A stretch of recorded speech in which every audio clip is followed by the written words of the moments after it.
American Airlines said Sunday it plans to secure $3.5 billion as it continues to grapple with travel limits over the global health crisis. In a statement, American said it plans to raise $1.5 billion by selling shares and debt to try and free up cash. The world's air travel industry has been bleeding money during the health crisis.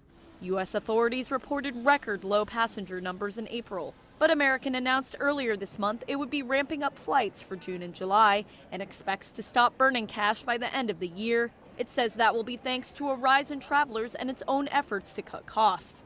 American and fellow U.S. airline Delta said last week a modest recovery in travel demand was already helping it to burn less cash this month. This is AP News Minute. John Bolton says House impeachment managers needed to investigate President Trump more. The former national security advisor says that Trump looking to foreign leaders for re-election help was nothing unusual. A fire was burning Monday morning on the U.S. air base on Japan's Okinawa Island. The U.S. military said the fire was in a storage building for hazardous materials. India is dealing with a surge in coronavirus cases. The country reported close to 15,000 new cases on Monday. Crews in Raleigh, North Carolina removed a Confederate monument from the top of a 75-foot pedestal. It was the third monument removed from the state capitol grounds after protesters toppled two others. Tim McGuire, The Associated Press, with AP News Minute.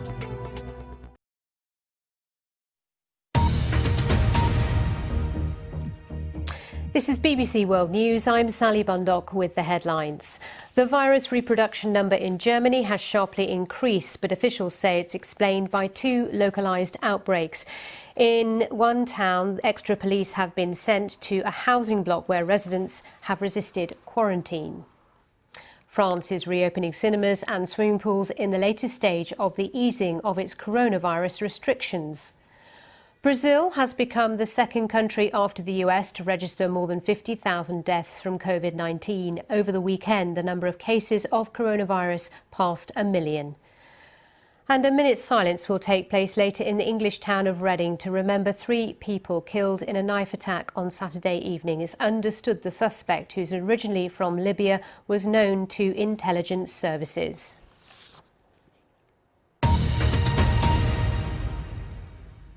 This is AP News Minute. President Trump flies to Arizona on Tuesday for his second campaign rally in less than a week. A weekend rally in Tulsa, Oklahoma was sparsely attended, possibly due to coronavirus concerns.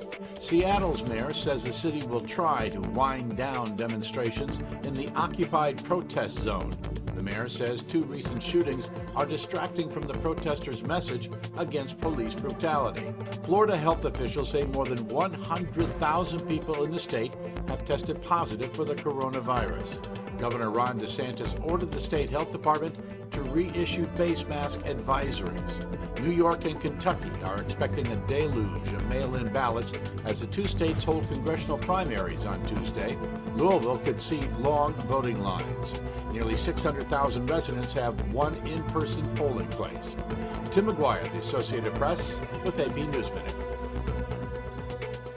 This is AP News Minute. Hundreds of young conservatives packed a Phoenix megachurch for a Trump campaign rally on Tuesday. Outside, protesters scuffled with police before they were dispersed. 24-year-old Madison Cawthorn beat a Trump-backed candidate and won the Republican nomination for a North Carolina U.S. House seat. Kentucky Republican Congressman Thomas Massie was renominated despite President Trump's opposition.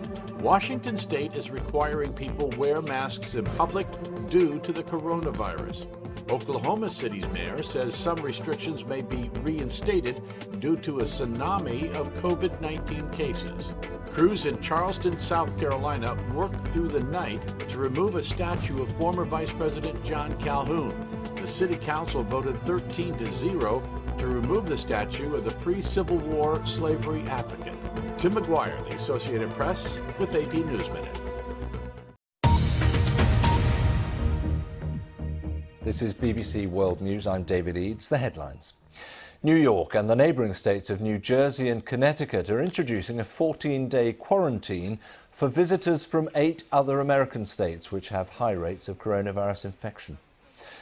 The Australian airline Qantas is to cut at least 6,000 jobs. It will also ground 100 aircraft for up to a year as it deals with the impact of the coronavirus pandemic. Russians are being asked to approve changes to the constitution which would remove term limits for the presidency, and it could allow Vladimir Putin to remain in office up till 2036.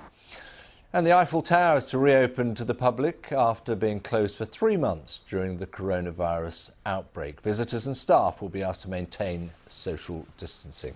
Those are the headlines.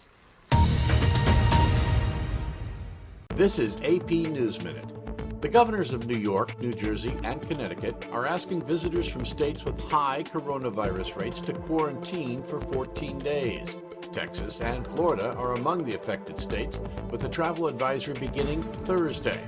Wisconsin's governor activated the National Guard to protect state property after a night of violence. Protest over the arrest of a black man continued Wednesday night, but there were no immediate reports of violence. A group of business, residents, and property owners joined together to sue the city of Seattle. They say the city's tolerance of the occupied protest zone deprived them of their rights to their property. President Trump says some of the 10,000 military personnel being pulled out of Germany will be sent to Poland. Trump has criticized Germany for not meeting NATO's defense spending goals. Tim McGuire, the Associated Press, with AP News Minute. The Trump administration has drawn up a list of companies from China that have ties to the country's military, which may lay the groundwork for fresh U.S. sanctions. They include tech giant Huawei, the video surveillance company Hikvision, as well as China Mobile and China Telecom, both of which are publicly listed in New York. The document was seen by Reuters on Wednesday, and a U.S. defense official speaking on condition of anonymity confirmed its authenticity and said the document had been sent to Congress. Huawei was placed on a trade blacklist last year over national security concerns, and Washington has led an international campaign to convince its allies to exclude Huawei when setting up their 5G networks. The Pentagon putting these companies on the list doesn't trigger penalties per se, but it's compiled as part of a 1999 law that says the president may impose sanctions, which could include blocking all the company's property. It will also likely add to tensions between the U.S. and China, the world's two largest economies. They've been butting heads over a litany of grievances recently, including the global health crisis and Beijing's move to impose security laws on Hong Kong.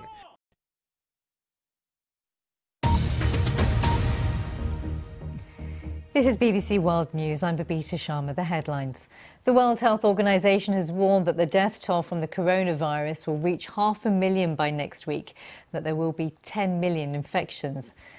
The WHO has also warned people in Europe not to be complacent, with many parts of the continent facing a resurgence of COVID-19 as lockdown restrictions are relaxed.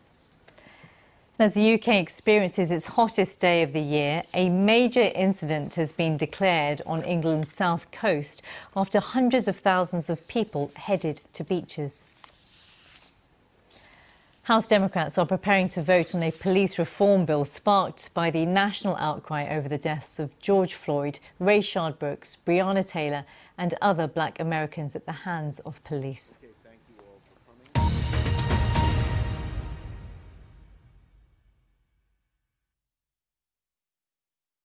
This is AP News Minute. The Trump administration is asking the Supreme Court to overturn the Affordable Care Act, also known as Obamacare. If the court agrees, millions of Americans could lose their health insurance amid the coronavirus pandemic. President Trump says he would veto a Democratic police reform bill that the House has passed. A Republican police reform proposal collapsed in the Senate. Oakland, California School Board votes unanimously to eliminate the district's police department. Millions of dollars in police funds will be redirected to student services. Calls are intensifying for the removal of the Emancipation Memorial statues in Washington, D.C. and Boston. The statues depict a freed slave kneeling at President Abraham Lincoln's feet. Tim McGuire, the Associated Press, with AP News Minute.